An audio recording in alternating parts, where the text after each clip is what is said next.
अस्सलामुअलैकुम वरहमतुल्लाहि वबरकातुह। एक मरतबा फिर से आपका इस्तकबाल है आपके अपने ही यूट्यूब चैनल एज ऑनलाइन पर।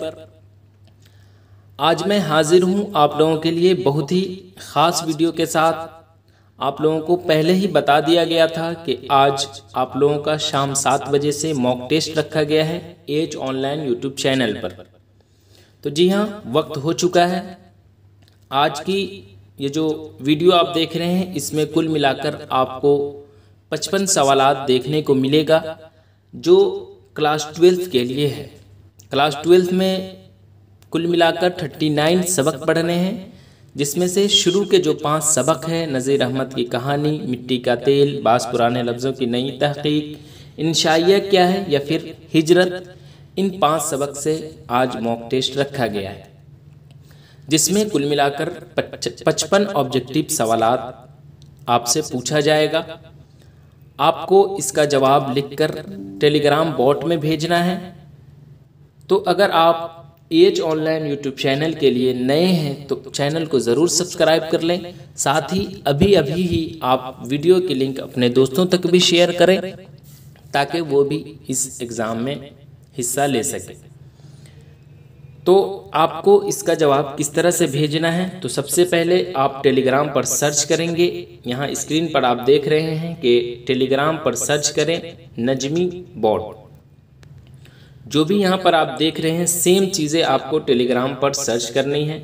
मेरे बॉट का लिंक आ जाएगा जहाँ पर एज ऑनलाइन यूट्यूब चैनल का लोगो भी लगा होगा। वहाँ स्टार्ट करने के बाद आप कॉपी में लिखकर इसका जवाब भेज सकते हैं। सवाल का जवाब आपको कॉपी में किस तरह से लिखना है, तो सबसे पहले आप अपना नाम लिखेंगे। नाम लिखने के बाद क्लास 12 में है तो क्लास 12 और डिस्ट्रिक्ट ज़रूर लिखेंगे। उसके बाद जो भी सवालात है, मिसाल के तौर पर एक सवाल है, यहाँ आप देख रहे हैं कि हिजरत सबक किसने लिखा। अब ऑप्शन में है ख्वाजा सन नज़ामी, अहमद जमाल पाशा, सैयद सुलेमान नदवी या फिर मिर्ज़ा फ़रहतुल्लाह बेग। तो जो ऑप्शन सही है, मिसाल के तौर पर ऑप्शन डी सही है, तो आपको दाल नहीं लिखना है, बल्कि ऑप्शन दाल में मिर्ज़ा फ़रहतुल्लाह बेग लिखा है तो आप सवाल नंबर 1 लिखकर मिर्ज़ा फ़रहतुल्लाह बेग लिखेंगे इस तरह से। अगर आप ऑप्शन दाल लिखेंगे तो आपकी कॉपी चेक नहीं की जाएगी, क्योंकि एक तो हमें भी कॉपी चेक करने में आसानी होगी आप अगर उसका नाम लिखेंगे जो सही है, और दूसरी बात यह कि आप इसी बहाने उर्दू लिख लेंगे। तो इसलिए आपको जो भी सवाल का जवाब सही है वो पूरा लिखना है, न कि आपको ऑप्शन अलिफ, ऑप्शन बे, ऑप्शन जी इस तरह से। अगर आप इस तरह से भेजेंगे तो आपका नहीं माना जाएगा। अब ये कितने मिनट का एग्ज़ाम है, तो 7 बजे आपका एग्ज़ाम शुरू हुआ है, तो 8 बजे तक आपको भेज देना है तस्वीर लेकर। 8 बजे के बाद अगर आप भेज रहे हैं शाम 8 बजे के बाद तो फिर आपका नहीं माना जाएगा। तो समझ गए, 1 घंटे का वक्त दिया गया है। अब हम चलते हैं सीधे सीधे क्वेश्चन की तरफ। तो देखिए सवाल नंबर 1 क्या है। सवाल नंबर 1 है कि हिजरत सबक किसने लिखा। ख्वाजा सन नज़ामी, अहमद जमाल पाशा, सैयद सुलेमान नदवी या फिर मिर्ज़ा फ़रहतुल्लाह बेग। सवाल नंबर 2 है कि शिबली नोमानी की वफ़ात के बाद सैयद सुलेमान नदवी ने उनकी किस नामुकम्मल तसनीफ़ को मुकम्मल किया। सीरतुन्नबी सल्लल्लाहु अलैहि वसल्लम, अल-मामून, सीरतुन्नोमान या फिर अल-फारूक। सवाल नंबर 3 है कि इंशाइया हिजरत में कितने मुल्कों का नाम आया है, 1, 2, 3 या फिर 4। सवाल नंबर 4 है वज़ीर आगा के इंशाइयों का मजमूआ का नाम लिखिए। चोरी से यारी तक, दूसरा किनारा या फिर दोनों या फिर बलाए हुस्न। सवाल नंबर 5 है इंसान की पहली हिजरत क्या है, मौत, ज़िंदगी या दोनों, यानी मौत ज़िंदगी दोनों या फिर इनमें से कोई नहीं। सवाल नंबर 6 है सैयद सुलेमान नदवी किसके शागिर्द थे, शिबली नोमानी, मौलाना आज़ाद, अल्ताफ़ हुसैन हाली या फिर मिर्ज़ा फ़रहतुल्लाह बेग। सवाल नंबर 7 है कि इंशाइया क्या है के मुसन्निफ़ कौन है, ख्वाजा सन नज़ामी, नज़ीर अहमद, वज़ीर आगा या फिर अहमद जमाल पाशा। सवाल नंबर 8 है कि किसी ख़ास मौजू पर जो तहरीर कलमबंद की जाए उसे क्या कहते हैं, सवाने, खाका, तनकीद या फिर मजमून। सवाल नंबर 9 है इंसान की आखिरी हिजरत क्या है, मौत, ज़िंदगी या फिर मौत ज़िंदगी दोनों या इनमें से कोई नहीं। सवाल नंबर 10 है नज़ीर अहमद फ़रहतुल्लाह बेग के कौन थे, शागिर्द, वालिद, उस्ताद या फिर चचा। सवाल नंबर 11 है, वज़ीर आगा को किस हैसियत से सबसे ज़्यादा एतबार हासिल हुआ? नाविल निगार, नक्काद, इंशाइया निगार या फिर अफसाना निगार। सवाल नंबर 12 है, अहमद जमाल पाशा कब पैदा हुए? 1928 सन हिजरी, 1929, 1930 या फिर 1931 सन हिजरी में। सवाल नंबर 13 है कि इंशाइया क्या है? दास्तान की किस्म, अफसाना की किस्म, खाका की किस्म या फिर मजमून की किस्म। सवाल नंबर 14 है कि जन्नत से हुक्म सफ़र किसको हुआ? इब्राहिम अलैहिस्सलाम, मूसा अलैहिस्सलाम, नूह अलैहिस्सलाम या फिर आदम अलैहिस्सलाम। सवाल नंबर 15 है कि जिसमें शेर व अदब की तफ़हीम और ताबीर व तशरीह की जाए उसको हम किस तरह का मजमून कहते हैं? ज़रीफ़ाना मजमून, तनक़ीदी मजमून, तंज़ीह मजमून या फिर इल्मी मजमून। सवाल नंबर 16 है कि नाश्ता किसकी इस्तिलाह है? भूख मिटाने की, भूख उड़ाने की, भूख लगने की या फिर भूख तोड़ने की। सवाल नंबर 17 है कि बंजारों को और किस नाम से जाना जाता है? सब्ज़ी फरोश, अदीब, खाना बदोश या फिर शिकारी। सवाल नंबर 18 है, वज़ीर आगा कब पैदा हुए? 1922, 1924, 1926 या फिर 1928। सवाल नंबर 19 है कि मंदरजा झैल में से इंशाइया हिजरत में कौन कौन मुल्क का नाम आया है? अरब, यूरोप, अमेरिका या फिर इनमें से कोई नहीं। सवाल नंबर 20 है कि सैयद सुलेमान नदवी के तहरीर का ख़ास मैदान क्या है?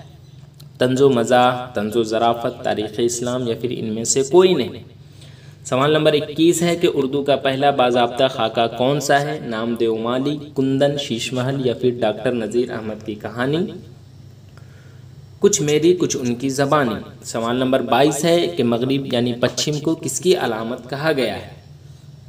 ग़ुलामी की, आज़ादी की, दोनों या इनमें से कोई नहीं। मिट्टी का तेल सबक किसका मजमून है? ख्वाजा हसन निज़ामी, वज़ीर आगा शफ़ी जावेद या फिर अहमद जमाल पाशा। मिर्ज़ा फ़रतुल्लाह बेग नज़ीर अहमद के घर क्यों जाते थे? पढ़ने के लिए, पढ़ाने के लिए, पढ़ने के लिए, तफरीह के लिए या फिर आलमी गुफ्तगू के लिए।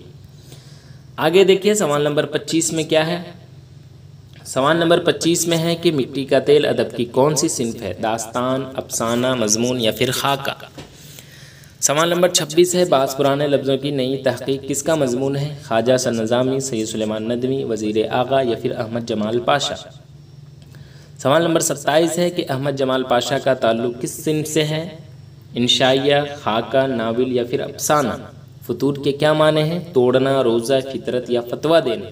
सवाल नंबर 29 है कि इंशाइया की एक इजाफ़ी खूबी क्या है? तंज़ो मज़ाह, माहौल, अंदाज़ बयान या फिर इनमें से कोई नहीं। सवाल नंबर 30 है कि बाज़ पुराने लफ्ज़ों की नई तहक़ीक़ क्या है? दास्तान, मजमून, नाविल या फिर ड्रामा। सवाल नंबर 31 है कि कोरमा किस ज़बान का लफ्ज़ है? फ़ारसी, तुर्की, अरबी या फिर हिंदी। सवाल नंबर 32 है कि आग, हवा, मिट्टी, खाक या फिर मिट्टी जिसे आप खाक भी कहते हैं या फिर पानी में सबसे कमतर किसको समझा जाता है? आग को, हवा को, मिट्टी को या फिर पानी को। सवाल नंबर 33 है कि फ़रतुल्लाह बेग के साथ मदरसा में कौन थे? मिस्टर रज़ा, मियाँ दानी, मियाँ शानी या फिर मिस्टर मुबीन। सवाल नंबर 34 है कि उर्दू शायरी का मिजाज के मुसन्निफ़ कौन है? अहमद जमाल पाशा, सादत हसन मंटू, वज़ीर आगा या फिर हाली। सवाल नंबर 35 यानी 35, अरबी में नाश्ता को क्या कहते हैं? सहरी, इफ्तार, फतूर या फतवा। सवाल नंबर 36 देखिए, वज़ीर आगा का कौन सा मजमून आपके निसाब में शामिल है? मिट्टी का तेल, इंशाइया क्या है, तनक़ीद क्या है या फिर हिजरत। सवाल नंबर 37 है कि तंज़ो मज़ाह इंशाइया की एक इजाफ़ी खूबी है, यह कौल किसका है? अहमद जमाल पाशा, अंजुम मानपुरी, रशीद अहमद सिद्दीकी या फिर ख्वाजा हसन निज़ामी।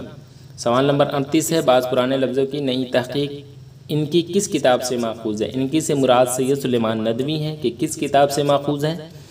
मक़ालात सुलेमानी, मज़ामीन सुलेमानी, नक़ूस सुलेमानी या फिर अरबों की जहाज़रानी। सवाल नंबर 39 देखिए, उर्दू के किस नस्र निगार को मुसव्विर फ़ितरत कहा जाता है? प्रेमचंद, सर सैयद अहमद ख़ान, रतननाथ सरशार, ख्वाजा हसन निज़ामी। उर्दू का पहला खाका निगार कौन है? रशीद अहमद सिद्दीकी, मौलवी अब्दुल हक, सादत हसन मंटू या फिर मिर्ज़ा फ़रतुल्लाह बेग। अब आगे देखिए सवाल नंबर 41 में क्या है। सैयद सुलेमान नदवी किस ज़िला में पैदा हुए? मुजफ्फरपुर, पटना, दरभंगा या फिर नालंदा। सवाल नंबर 42 में है कि मिर्ज़ा फ़रतुल्लाह बेग शेर पढ़ने में किस तरह की गलतियाँ करते थे?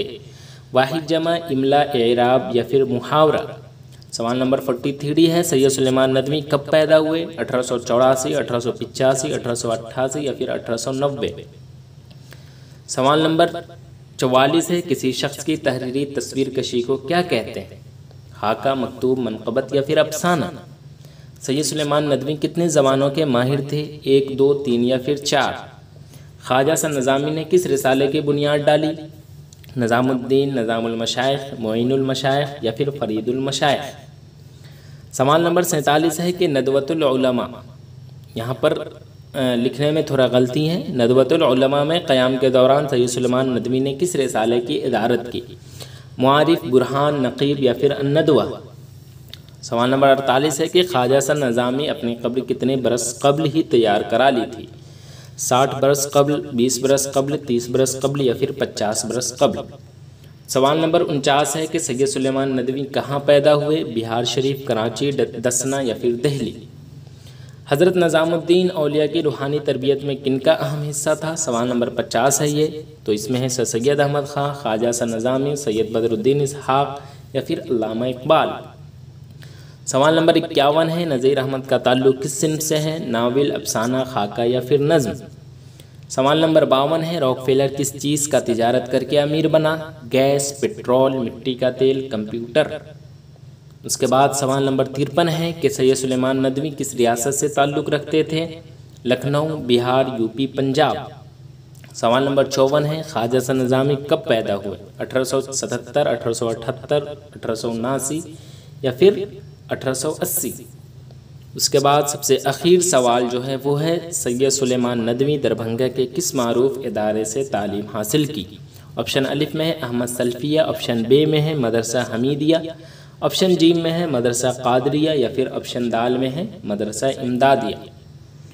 तो इस तरह से कुल मिलाकर 55 सवालात हैं जिसका जवाब आपको टेलीग्राम बॉट में भेजना है। टेलीग्राम बॉट का लिंक आपको मैं पहले भी बता चुका हूँ, फिर से मैं बता दूँ कि टेलीग्राम पर आप सर्च कर लें नजमी बॉट या फिर हमारे चैनल का लिंक जो है वो डिस्क्रिप्शन में दिया गया है। आप उस चैनल लिंक पर क्लिक करके चैनल पर तशरीफ़ लाएं, वहाँ पर इस बॉट का लिंक मौजूद है जहाँ आपको सवाल का तस्वीर लेकर जवाब जो आपने लिखा है उसका तस्वीर लेकर भेजना है। याद रहे ये 12 साढ़े 12 मिनट की वीडियो बनी है। आपको आराम से आप 7:12 ही हुआ है अभी, तो आप आराम से अभी भी आपके पास कम से कम 45 मिनट है, तो आप आराम से बनाएं और इसका जवाब टेलीग्राम बॉट में भेज दें। तो चलिए आज के लिए बस इतना ही, फिर मैं इसका जवाब के साथ हाजिर रहूँगा। तब तक के लिए अल्लाह हाफिज़।